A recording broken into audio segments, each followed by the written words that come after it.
Oh,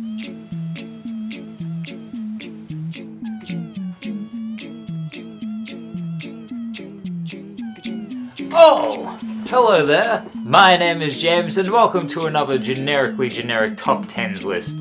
And today we shall be looking at my personal favourite video game box art covers. It doesn't really necessarily mean that the side of the box and the back of the box count per se, but if I need to include them, I'll add them in.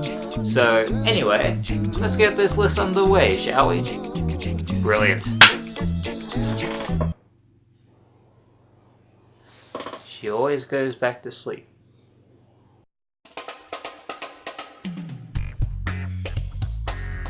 Spiro Year of the Dragon is a pure coincidental choice just from my nostalgic goggles alone. Back then I majorly enjoyed Spiro 2. Spiro 1, yeah, I played it. And in the year of 2000 I saw this game. If Spiro on a skateboard doesn't sell you, then you probably aren't a kid anymore. This is what I probably said in my younger perspective.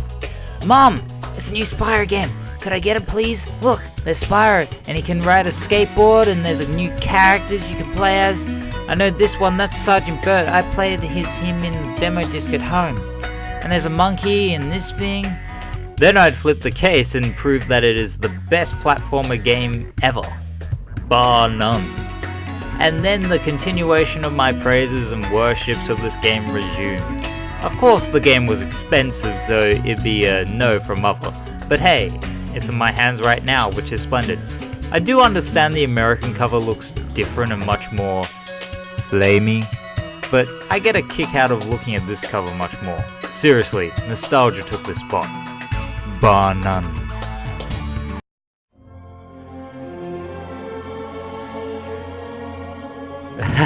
Cameo elements of power. Yeah, nobody liked this game. I'm one of those fair few that actually did though, but hey, I'm here to talk about this marvelous box art cover. The first thing I want to address is that the title is big, colourful, and has a very cool font style. I'm giving a title font a positive. Oy vey.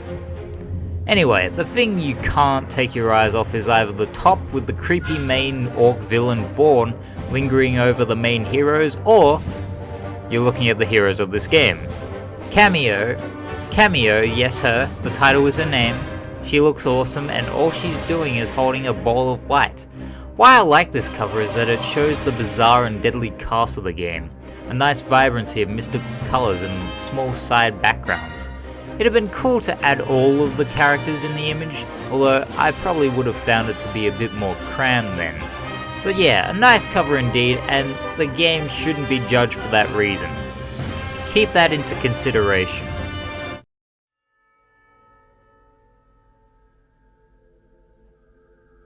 I honestly shouldn't really need to talk much about this cover, so I'll give my quick thoughts. Imagine Drakengard's cover 3 times better with action happening.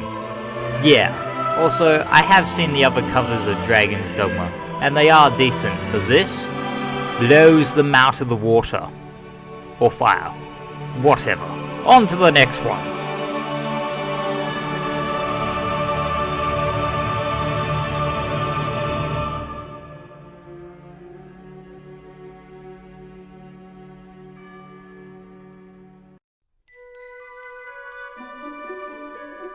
At number 7, it's Fable. I was actually having trouble choosing my favourite Fable cover.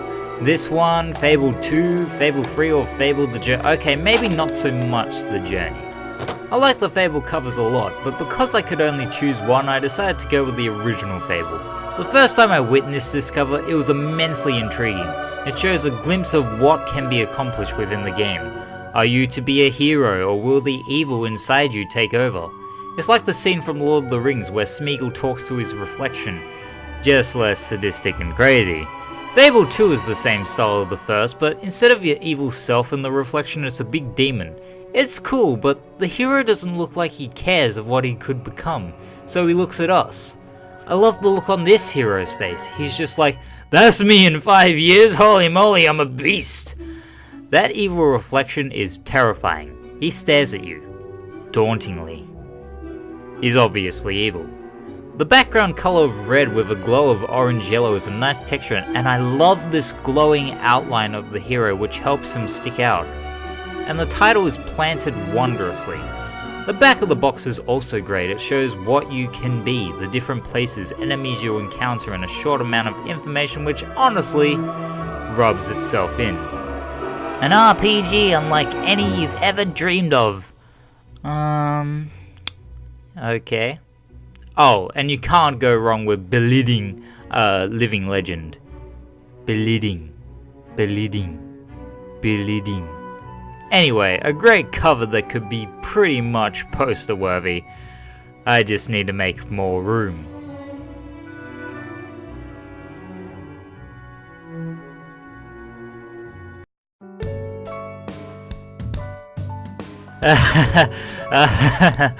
I can explain this one, sort of. Okay, Catherine is one of those bizarre yet interesting games made by Atlas. It's about a guy, Vincent, who has a long-time girlfriend, Catherine with a K, that thinks about marriage and the future of their relationship. This, as a witch, makes Vincent freak out. It all goes south when Vincent meets this blonde, attractive and cute girl named Catherine with a C, and he sleeps with her. There's more craziness to it, all to do with nightmares, but it all comes down to choosing which Catherine Vincent should go with. Catherine with a K or Catherine with a C. And that's the cool thing about this box art. You get to choose which Catherine you want on the front of your box. Catherine with a K or Catherine with a C. Catherine or Catherine. The choice is all yours. The art design of the two images are really neat. They honestly show you what you're to experience if you purchase this game. And keeping it all hidden too. Oh, there's so much pink. So much pink. Both covers have Vincent in such a small scale and in peril. Or sorts of peril. Catherine and Catherine are like giants compared to poor little Vincent. And they pose in a way, okay, yep, I'm done. Yeah, they both look fantastic. The covers I meant. I meant the covers. Yeah, beautiful covers. I'm not saying that they aren't, I'm just saying look at the falling sheep, all the falling sheep. Ah, there are sheep in this game. Yeah, I forgot to say there are sheep in this game. Yeah, look at the falling sheep or falling sheep. Catherine. Choose your favorite. Seriously, I've never seen so much pink on a game cover before. Next! Now we're heading into maturity, folks. This isn't kiddie stuff. The Getaway series is highly violent, the classification says so. And my younger self shouldn't have played this game. Oh well, I guess. So both of these covers have a similar look to each other. The first is lighter with the white, whilst Black Monday has a darker contrast. I have to go with Black Monday. It's a close choice. They both have a blended mixture of two film covers. The posing of Snatch, and the black and white posterization of Lock, Stock and Two Smoking Barrels. The characters posing in the first are much more diverse and different. They all look menacing, including the main character, where the 5 in this one are posing for a BBC series. Also, the first Getaway's back of the box is much more interesting. It has lines from the boss Charlie and gives you a simple understanding of the situation. Black Monday explains to you the situation like the back of a DVD case. So why did I choose Black Monday? Honestly, I feel threatened by this cover. The background says a lot. London is a beautiful place with such popular attractions, but there are bad people about within the city, and you have to explore the dark side of London to keep the city from being so dark and uncivilized. A deeper saturation can make a difference to how a place looks. Now, like I said before, the characters in the first game's cover look menacing, but the background is just there, having no tone or sense of threat. And when you look back to Black Monday, these 5 people are not showing a sign of threat except for maybe this guy. It's just natural faces that live in this dark city. You probably are saying, you sure are thinking a lot into this cover, James. And yes, that is true. But when you look at a cover for more than 10 minutes, you start thinking more and more. Okay, I think I've talked a bit about this cover, so I'll finish it off with a shot of this guy's smug face.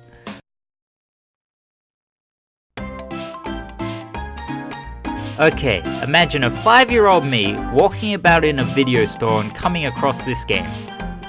Tombi. Pink-haired monkey man about to tackle a very pink pig. Don't know about you, but that sold me. I was a very strange kid. What can I honestly say about this cover? Well, I'll get this out of the way. It looks 100 times better than the American box art, that's for sure. Tomba? I don't get the change of the last letter. This cover lures you in, oddly enough. It's colourful, questionably alluring, and the art style is what makes it unique. It's as if Aardman, the creators of Wallace and Gromit, made this. I don't know if nostalgia is the reason why it's on here, because as an adult it is appealing to look at, even though Tommy is about to bite that pig on the face. I don't blame him, I'm hungry too. I really want to get some toasted ham and cheese in a minute. I think 50% is nostalgia and 50% knowing that this cover is really out there, but that's why I like it. Yeah, Tombi, not Tomba. For number 3, we have Tales of Grace's F. Again, like Fable, I had a hard time choosing which game series cover I liked the most, and after looking back and forth at each one, I decided to go with Grace's F, because every time I look at the box art, it glows in my face. I don't mean by the amount of yellow surrounding the background, but the impact of memories that shine upon me. I played Tales of Grace's F after finishing Tales of Xillia, and was very excited to play it. I remember my first 10 minutes of going through this game and I absolutely hated it. I did not like it at all. The characters were annoying me and I couldn't get adjusted. I was honestly spoiled by the characters of Xillia. Then all of a sudden, when a certain situation happens at the beginning of the game, I started giving a damn. I became attached to the characters, the story, the drama, and the fun times the further I progressed. I don't want to get too personal, but I played this game at a very dark time, and this game took me away from the darkness and brought me into the light. Tales of Grace's F was an experience for me. So every moment I look at this box art, I think back to the good or bad moments I had with this cast of characters. The back of the box says it all. Bonds of friendship are eternal. I could praise that to my friends. Alright, enough of the moping. I will say that the illustration and art style of this cover is wondrous to look at and really lures you in. It could be just me, but who knows. The main reason that this box art is on the list though is because of the memories and the impact the game had on me.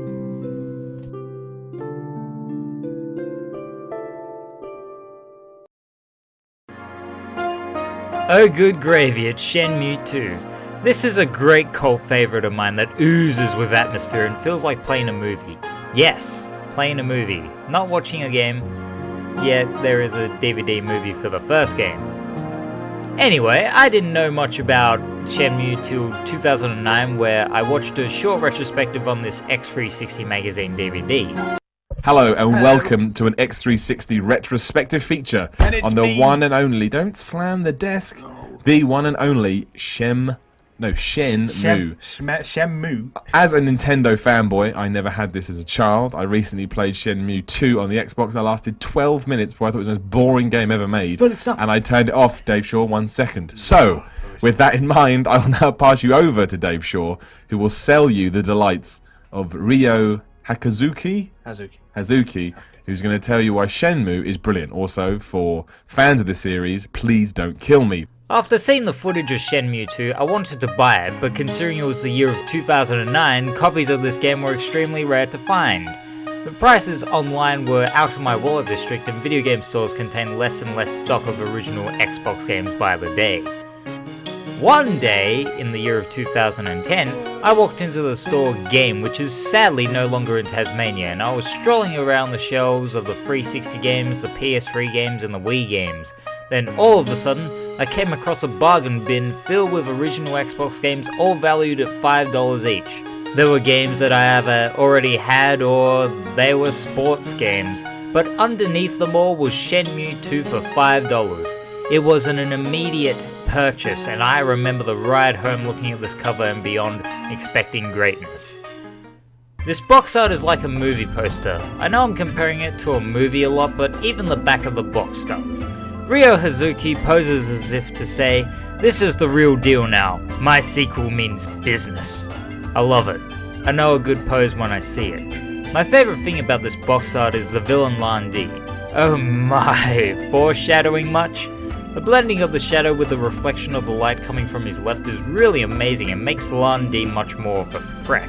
I mean, he did kill Ryo's father, spoiler? For a decade-and-a-half old game? The small visualization of Hong Kong on the far right is really vibrant and your eyes glue to it with the colours. Down here we got some martial arts training going on, and here on the left Ryo, whom is ready to brawl this big brute. They're nice little things to give a glimpse of what is to be in the game. There isn't a lot going on in this cover, but I think that is a good thing. It shows the characters, the location and situations that occur in Shenmue 2. Then when we get to the back of the box, it shows images of the game and has a nice description of the past events from Shenmue, plus the goal of the sequel. Ryo is still posing well. Okay, I've lingered on a bit on this one. Shenmue 2 is a great game with a brilliant box art cover. Now I need to find a poster for it. My number one choice is the ultimate never judge a book by its cover scenario. The first time I witnessed this game's cover, I thought, wow, how generic can you get in this generation? This game I'm referring to is Spec Ops the Line. Now I have one question for you. Does this game look similar to the majority of other military shooters we've seen over and over again during the years? Probably? Yes? No? Well, from my personal opinion, yes it does. That was before I played it. After playing it though, the cover made much more sense.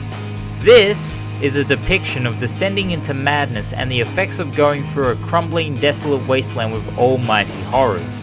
I'm not going to spoil anything about the story. This is a game for you to experience by yourself. When I first looked at the cover before playing it, all I focused on was the posing of the soldier and mostly the helicopters, but the more you look at it, you understand it a lot. This soldier's body is disintegrating, turning into sand particles. I didn't realize it before, and I was shocked. I looked closer to the box, and right here you see the soldier is armless and tangles of hanging building wires or stripped threads of his uniform are lingering. You would never see that if you didn't pay too much attention. And down here the sand looks much redder, doesn't it? I can't believe I'm saying this, but there is blood on the sand. The helicopters, a solitary image of previous soldiers who are descending in this mad world, probably never to return. In the middle it shows the heart of Dubai with the city in the background and the three main characters strolling through it, or adding context to the location and characters of the game.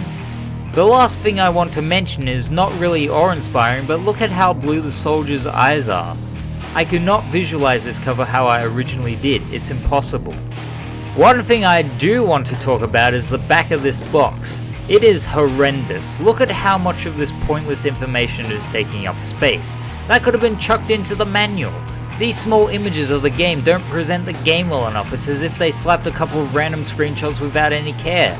This isn't even much information on the game. You've got this big quote saying intense and unique war shooter via IGN, and you have this paragraph of the game's story which explains it well, but do you honestly expect the everyday gamer to look at this game and pick it up? No, honestly. The amount of times I've gone into a video game store and see a person look at Spec Ops' cover and back to then put it on the shelf again, to pick something that looks much more generic to the public eye. I don't know if they were trying to keep things to a minimum so when you played it would surprise you, but you could have added some better images and present some key features of the game, such as choices. This is a unique shooter. The gameplay is pretty much a third-person cover shooter, but they do it in such a way that makes it intriguing and fun, yet challenging. The story is the star of the game though, and it makes the cover much more understandable. Spec Ops the Line is number one because of the way the cover struck at me after finishing the game. Before it was a generic looking military shooter cover I'd seen a million times, to then realizing there is much more context than I would believe. If you have not played Spec Ops the Line, I implore you to give it a shot. Get through to the end. For me, this is box art that hit me right in the face. And those were my 10 favourite video game box art covers. Thank you very much for watching, and please, by all means, share this about, comment below, give me your favourite video game box art covers. And expect more top 10s in the near future. But my name is James, and I gotta put all these games back now.